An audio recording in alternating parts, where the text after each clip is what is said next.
संतोषजी, तुम्ही आता स्वयंपाकघरात आलेला आहात. तुमच्या एसकेपी पद्धतीने आज तुम्ही काय वेगळं करणार आहात? आज आपण करणार आहोत कोलंबी खारवणी. खरं तर हा उन्हाळी पदार्थ आहे. बर, म्हणजे आता आपण उन्हाळा चालूच आहे आणि छान कैऱ्या यायला लागलेल्या आहेत. कोळंबीची खारवणी आणि कैऱ्यांचा वापर करून म्हणजे सीझनला जरा समरस होईल असं. होईल असं. इंटरेस्टिंग. Yes, yes. कोळंबीची खारवणी एसकेपी पद्धतीने आपल्याला आज पाहायची आहे. कोळंबीच्या खारवणीसाठी लागणारं साहित्य पटकन घेऊन या. तर साहित्य काय सर आम्हाला सांगा. आपण कोलंबीच्या खारवणीसाठी मुळात म्हणजे कोलंबी, एक वाटीभर कोलंबी, त्याचप्रमाणे कैरी, त्यानंतर आपण घेणार आहोत चिरलेला कांदा, ओलं खोबरं, बरं, जिरं, लसूण, कोथिंबीर, मिरच्या, हळद, दालचिनी आणि थोडंसं आलं, मीठ, बेसन पण आहे. बेसन आपल्याला 1 चमचाभर लागणार आहे. बर, ते पण फारच छान. पहिला टप्पा काय? पहिल्या टप्प्यात आपण काय करणार आहोत की हा जो नारळ आहे आपण जो खाऊन घेतलेला आहे त्याच्यात लसूण, त्याचप्रमाणे जिरं, कोथिंबीर आणि मिरच्या आणि आलं वाटण करायचं. हे आपण त्याचं वाटण करायचं आणि त्याचं दूध आपल्याला करायचंय. आपण हा सगळा नारळ घेतला. बरं, त्यानंतर एक 5 लसणाच्या पाकळ्या, लसणाच्या 4-5 पाकळ्या. त्यानंतर हे जिरं, हे साधारण 3 चमचा जिरं आहे.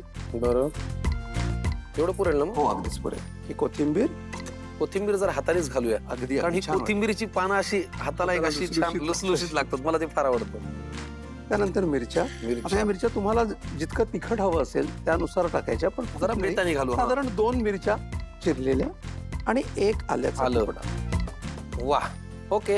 याचं वाटण करायचंय. याच्यामध्ये काही पाणी वगैरे आणि अर्थातच कारण आपल्याला त्याचं दूध काढायचं आहे. बर, मग मला सांगा पाणी किती लागणार आहे? बस आपण आता एवढं हे केलंय. ठीक.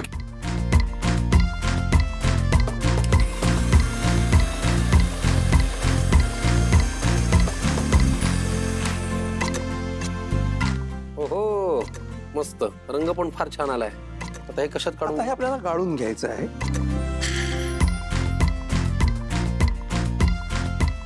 चमच्याने जर आपण दाबून थोडंसं दाबून.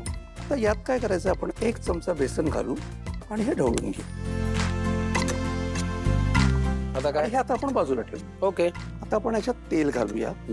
एक 2 टीस्पून तेल. बस. अजून तुमच्या काय हॉबीज आहेत? कारण आता केमिस्ट्री म्हणल्यानंतर तुमची शिक्षणाची एक आवड. हो, कारण केमिस्ट्री लिखाण करतो. हो हो. वा, माझ्या कविता आणि कथा संग्रह. कवीला कवी भेटला आणि कवीची फरमाईश कवितेने पूर्ण नाही केली तर मग कसं होईल? पटकन 4 ओळी ऐकवतो. प्लीज बघा, आज मला कोणाच्या तरी 4 ओळी ऐकायचा मोह आवरत नाहीये. संतोषजींना विनंती. दाट मैत्रीच्या जोडीला ओढीचाही सूर असावा. बर, हाकेच्या अंतरापेक्षा मित्र थोडा दूर असावा.